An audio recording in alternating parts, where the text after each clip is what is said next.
नमस्कार विद्यार्थियों, स्वागत है आपका हमारे चैनल योगा एजुकेशन इंडिया में। विद्यार्थियों, जैसा कि आप यूजीसी नेट जे परीक्षा प्रश्न पत्र को हल कर रहे हैं, बगैर स्किप किए पूरा वीडियो जरूर देखिएगा, क्योंकि स्किप करेंगे तो कुछ ना कुछ मिस हो सकता है और यह वीडियो आपके लिए बहुत ही उपयोगी साबित होने वाला है। ध्यान से समझना, क्योंकि मैंने जितने भी क्वेश्चन यहाँ पर रखे हुए हैं इन सभी को आपको समझना बहुत ही आवश्यक है। चलिए, प्रश्न नंबर 1, सूची 1 को सूची 2 के साथ सम्मिलित करना है। इसमें नीचे दिए गए कूट का प्रयोग करते हुए सही विकल्प चुनिए। सूची 1 देखिए और सूची 2। सूची 1 में कर्म है, सूची 2 में फल है। कर्म देख लीजिए जो कि योग सूत्र में विदित है। 1 शुक्ल, 2 शुक्ल कृष्ण, 3 कृष्ण और 4 में है आकृष्ण, आशुक्ल आकृष्ण। ठीक। और फल पुण्य और पाप, पुण्य और पाप से रहित पाप। और कूट को देखिए, इन क्रम को पहले ध्यान से देखिए और ये तो नंबरिंग दी गई हैं। इसमें देखिएगा किस प्रकार से रखे गए हैं सभी ऑप्शन, कैसे आपको मैच करना है। ध्यान से पढ़िए, आप स्वयं से पढ़िए आंसर, उसके बाद मैं आपको मैच करके बता रही हूँ।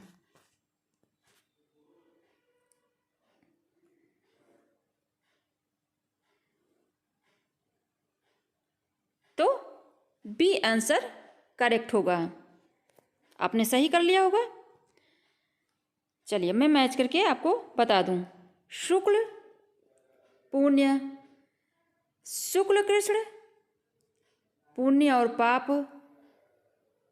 कृष्ण पाप और आशुक्ल आकृष्ण। यहाँ पर आशुक्ल और आकृष्ण पुण्य और पाप से रहित, यह योगियों के कर्म हैं। तो आपने समझ लिया। नेक्स्ट, इसमें भी आपको सही ढंग से सुमिलित करना है। सूची 1 को सूची 2 से मैच करना है। देखिए कौन, इसको सबसे पहले ध्यान से पढ़ना।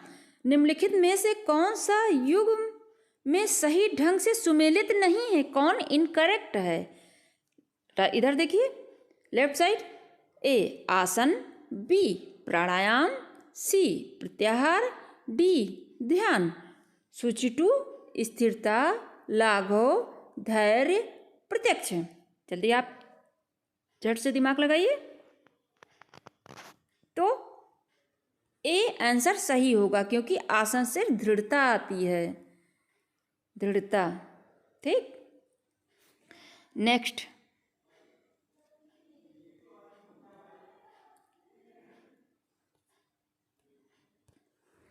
सूची 1 को सूची 2 के साथ सुमेलित करें। नीचे दिए गए कूट का प्रयोग करते हुए सही विकल्प चुनिए। मैच करके इसमें मैं बताऊंगी और इसको आपको स्वयं पढ़ना है। सूची 1 में देखिए 1 सेरिब्रम, 2 सेरिबेलम, 3 मेडुला ऑब्लंगोटा, 4 हाइपोथैलेमस।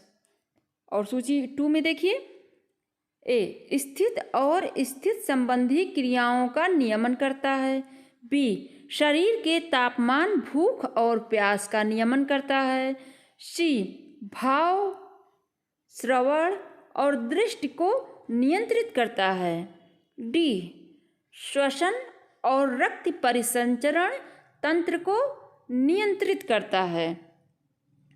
तो जल्दी से आप करेक्ट करिए, देखिए कौन सा सही है। तो आंसर सी। और याद ध्यान रखें, आप वीडियो को रोक कर आप अपने हिसाब से पहले कीजिए, उसके बाद हमारा आंसर देखा करें जो मैं आपको बताती हूँ। मैच करके मैं बता दूँ आपको। सेरिब्रम यानी भाव, श्रवण और दृष्टि को नियंत्रित करता है, तो सी। सेरिब्रम स्थित और स्थित संबंधी क्रियाओं का नियमन करता है, ए। मेडुला ऑब्लंगाटा यानी श्वसन और रक्त अवलंगाटा तंत्र को नियंत्रित करता है। मेडुला इसमें परिसंचरण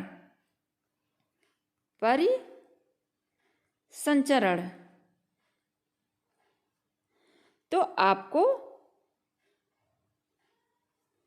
डी से मैच करना। हाइपोथैलेमस बी शरीर के तापमान, भूख और प्यास का नियमन करता है।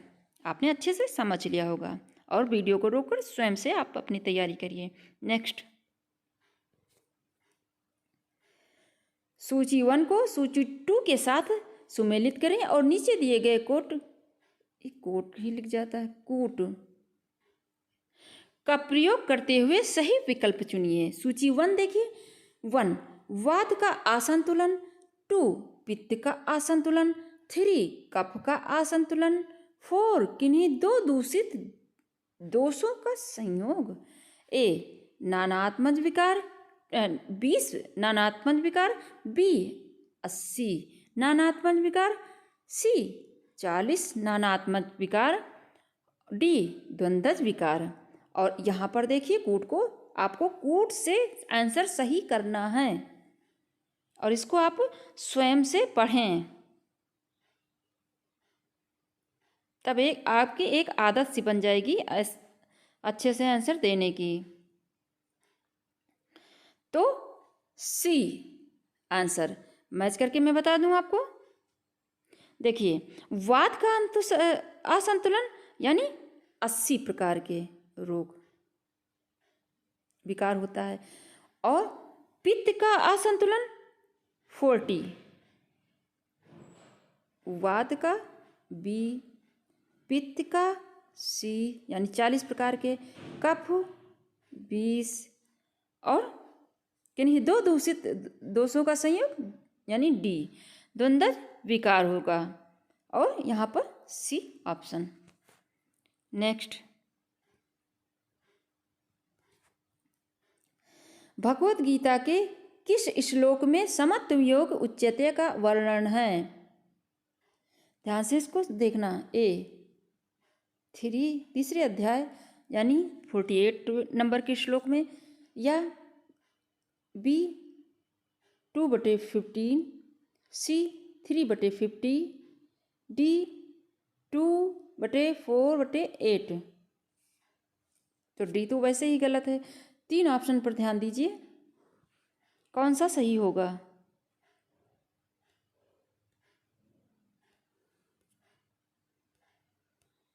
सॉरी, ये ध्यान दीजिए विद्यार्थियों, ये जो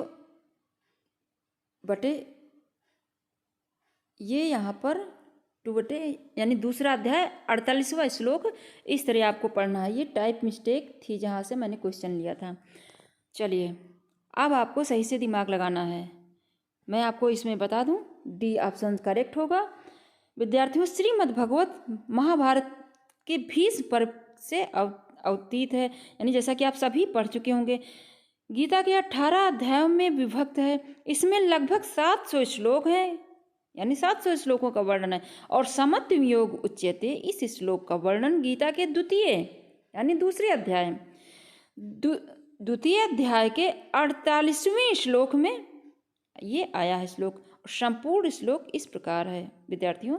योगस्थ कुरु कर्माणि संकम व्यक्त्या धनंजय सिद्ध्या सिद्धयो समो भूत्वा समत्वम योग उच्यते।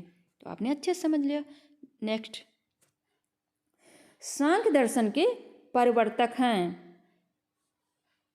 गौतम, कपिल, कणाद, जैमिनी। ये तो आपने बहुत अच्छे से जल्दी से समझ लेंगे क्योंकि मैंने पहले भी बता रखा है, अगर पिछले वीडियो देखे होंगे तो बी कपिल। विद्यार्थियों, सांख्य दर्शन के परिवर्तक कपिल ऋषि जी हैं, मुनि हैं। हमारे यहाँ 6 दर्शनों का वर्णन मिलता है जो इस प्रकार है: न्याय, वैशेषिक, योग, सांख्य, मीमांसा, उत्तर मीमांसा। ये 6 दर्शन आस्तिक कहे जाते हैं और इनके अलावा विद्यार्थियों 3 नास्तिक दर्शन का वर्णन मिलता है। कौन से? चार्वाक। विद्यार्थियों, चार्वाक, बौद्ध और जैन। ठीक, 3 ये नास्तिक कहे गए हैं। चलिए, आपने अच्छे समझा होगा। नेक्स्ट, पतंजलि के अनुसार योगी का कर्म किस प्रकार का है? योगी का, आपने तो फटाक से दिमाग लगा लिया होगा, क्योंकि अभी तो मैंने बताया था सी, यानी शुक्ल कृष्ण आशुक्ल आकृष्ण की शुक्ल कृष्ण, तो आशुक्ल आकृष्ण योगी का कर्म है। विद्यार्थियों, महर्षि पतंजलि के अनुसार योगी का कर्म आशुक्ल आकृष्ण प्रकार का होना चाहिए। महर्षि पतंजलि योग के जनक माने जाते हैं। इन्होंने योग सूत्र, जैसा कि मैं बताती चली आ रही हूँ, नामक ग्रंथ का विमोचन किया था। नेक्स्ट, कठोपनिषद में किस प्रधान नाड़ियों का वर्णन किया, कितनी प्रधान नाड़ियों का वर्णन किया गया है कठोपनिषद में? ध्यान देना। ए 100, बी 101, सी 110, डी 111। तो बी 101 कठोपनिषद में प्रधान नाड़ियों का वर्णन है। नेक्स्ट, निम्नलिखित में से किस आसन का वर्णन सूत्र संहिता में नहीं किया गया है? ए पद्मासन, बी उग्रासन, सी स्वस्तिकासन, डी भद्रासन।